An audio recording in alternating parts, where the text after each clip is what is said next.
بسم اللہ الرحمن الرحیم۔ حمیرہ اصغر کی الہ سے ہمیں عبرت حاصل کرنی چاہیے۔ اگر آج بھی ہم عبرت حاصل نہیں کریں گے تو کب کریں گے؟ حمیرہ اصغر بہت سے دلوں پہ راج کرنے والی، شہرت اور دولت کمانے والی آج کچھ کام نہ آیا۔ محترم ناظرین، جب ہم نے دنیا سے جانا ہے تو دونوں ہاتھ خالی جانا ہے۔ ہم نے بھی دنیا سے کچھ ساتھ نہیں لے کر جانا۔ حدیث پاک میں حکم آیا ہے کہ جب بھی چلو جنازے کے پیچھے چلو۔ جنازے سے پیچھے چلنے کا حکم کیوں دیا گیا؟ کہ ایک نہ ایک دن ہم نے بھی اس کے پیچھے آنا ہے۔ اسے دیکھ کر عبرت حاصل کرو۔ ہمیں آخرت کی تیاری کرنی چاہیے۔ ہمیں اپنی نماز سے، قرآن مجید سے اور درود و سلام سے محبت کرنی چاہیے۔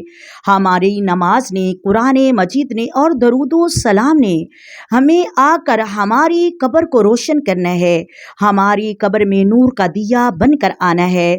محترم ناظرین، ہم دنیا پہ اتنا تو کر کے جائیں، جب ہم قبر میں جائیں تو منکر نکیر بھی کہیں، قبر کی زمین بھی بول کر کہے کہ محمد کا غلام آ گیا ہے، محمد کا غلام آ گیا ہے۔